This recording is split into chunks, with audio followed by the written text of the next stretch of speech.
What is up, fight fans? After Arman Tsarukyan's dominant win over Dan Hooker, one thing is clear. Arman is now the obvious next opponent for Ilia Topuria. Nobody is arguing about it anymore. These two already have history, the MMA world wants this fight, and even the UFC seems to be leaning that way. But is it really that simple? Behind the scenes, questions still remain. Everyone thought that if Arman and Ilia finally met in Qatar, there would be tension, maybe even a heated moment.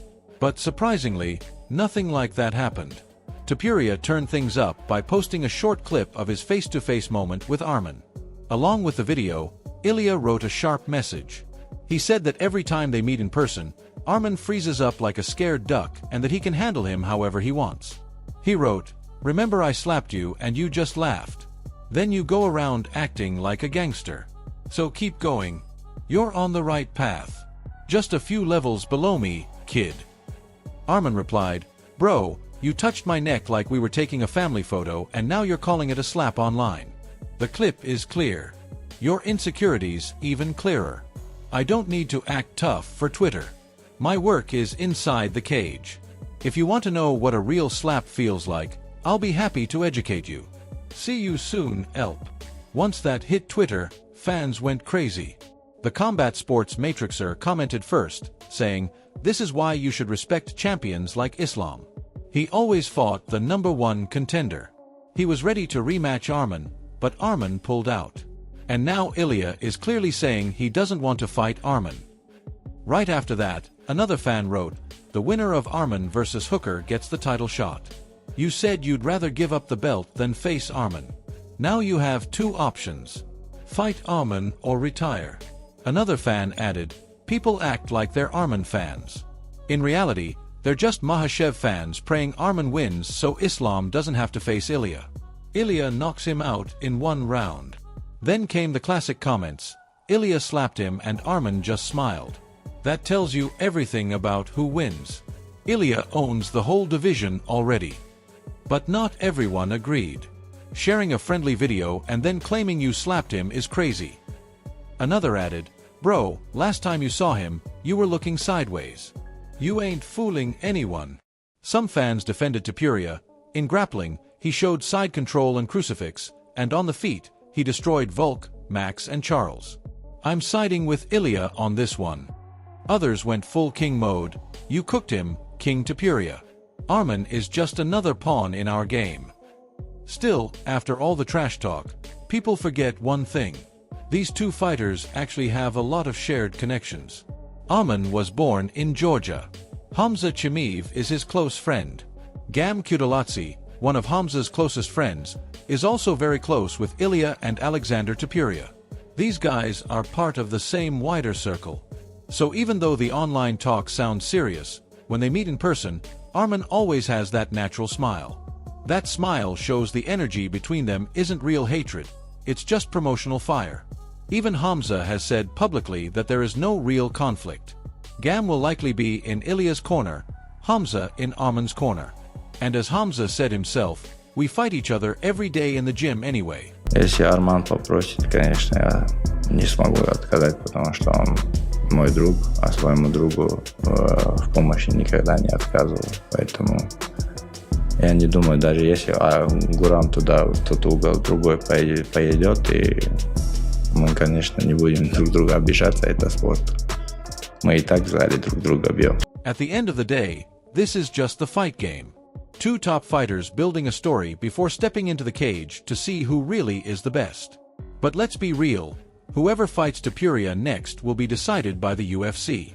Fans can argue all day and fighters can talk, but Dana White has said many times he doesn't fold under pressure. If the UFC plans a huge super fight between Topuria and Makhachev, they might avoid giving Ilia a very dangerous opponent right now. If he loses, the historic champion versus champion matchup loses all its value. Because of that, there's a real chance the fight with Arman won't happen next. Sean Ali also believes the UFC won't risk it. Arman is a serious threat and has a real chance to beat Ilia. If anyone in the lightweight division can push Topuria to the limit, it's Arman Tsarukyan. longer. Pulls guard. He's got that same guillotine. Oh my God. What the Arman just did a 360 180 backwards to get out. Neck, he just twisted. It's all that he does in the fucking workouts and he just twisted the other way. You don't usually turn that when he did. Ow. Dude, he just went, I'm an owl. Arman is no fucking joke. Arman versus Ilia is an interesting matchup. I do not think the UFC will make Arman versus Ilia because I think they love Ilia as a champion. He's a great champion. I don't think they really want Arman to become champion. He has a legitimate chance at beating Ilia. I can't believe I said it. I think Ilia might knock him out, but if anyone has a chance of beating Arman at Ilia at 155, it's Arman, the Turkey Mound. But if you're a casual fan or you don't understand the mind games, you might think that Ilia's scared. But Ilia does need to come out and say something because obviously there's a logjam now at the top. There's Arman, who's rightfully the #1 contender, who on meritocracy should get the shot. Then there's Paddy Pimblett, who through popularity might get the shot. And there's Justin Gaethje out there who's digging his heels in and saying, hey, I deserve a title shot. What the hell's going on? Again, it all comes down to what the UFC wants. Their priority is keeping big money fights alive, and sometimes that means avoiding matchups that are too risky. Robert Whittaker thinks Paddy Pimblett has star potential, but he believes Paddy needs one big test before a title shot. That test is Charles Oliveira. Whittaker said a fight against Oliveira would show whether Paddy is truly ready for the top of the lightweight division. I'd like to see him fight Max even, because those fights get him to the title. And you know, I want to see him get to the title because, like I said, the growth of him has been exponential. He's just that fight against Chandler, he dismantled him. And the fight before that, we saw that focus, that zeroing in to what he's got to do. In my opinion, the more exciting out of all of them, like Oliveira and Paddy would be crazy, even against Holloway too. I don't know what you do, but it has to be Arman versus Ilia. I'd love to see Paddy Oliveira. It'd be so good, right? On the ground. Right after UFC Car, Paddy Pimblett jumped on FaceTime with Hunter Campbell to deliver good news to his teammate Luke Riley. Tell him, Hunter. Welcome to the UFC 50K, baby.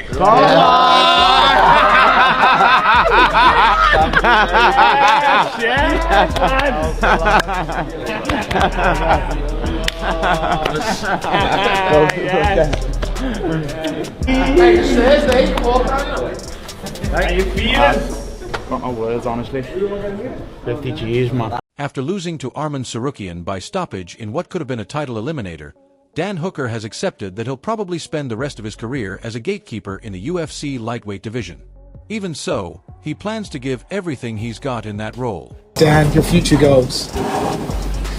Well, you've got to face the cold hard truth, so you're probably never going to get hands on the title, but I'm going to hang around as long as I possibly can and ruin as many people's hopes and dreams. Arman Tsarukyan is already living like a superstar. After his big win, he jumped on a private jet to Dubai, and the first thing he did was grab some McDonald's.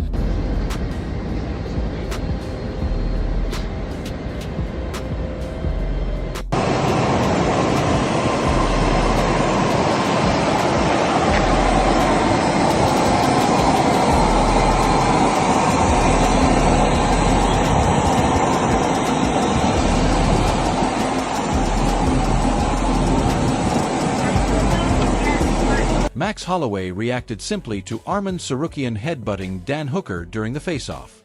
He didn't hold back, calling it a dumb move. That's stupid. You're not getting paid at the weigh-in. You're getting paid to fight. Imagine you hurt your guy before the fight. Like, the fight is off, bro. You gotta be really stupid to do something like that, bro. Lose your pay for what? The emotions got better of you for a little bit? It's so stupid. Shot Rachmanov posted a video of his meetup with Ian Gary. In the clip, the two welterweights shake hands.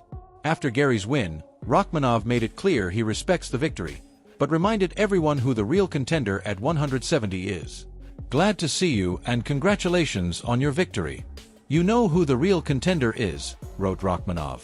IslamMakachev had a tough night at UFC Car. He cornered two teammates, Tiger Ulanbekov and Saged Isaac Akhmev, and both lost. Cameras showed Islam's frustration when Tiger was submitted by Koji Horiguchi. To make things harder, Khabib didn't travel to Car, so Islam had to lead the corner on his own. After UFC Car, Ian Gary sent a message to IslamMakachev. Gary believes he's one of the rising threats at 170 and wants Islam to know his name. It again! We got the win, and we proved against a former champion, a tough, durable man who hasn't been finished in 9 years. I showed the world how good I am. I can stop the takedown and I can bang you around the feet. Listen, IslamMakachev, I'm speaking directly to you now. You have a duty and a right to defend that belt against the best in the world, and you're looking at him. So whenever you're ready, whenever you want, the ball is in your court, my friend. We've got Ireland versus Dagestan too, for the welterweight title. After returning home, IslamMakachev was asked about Ian Gary's performance. Islam said Gary didn't surprise him at all. He thinks Gary is good but predictable. Still, if the UFC is impressed,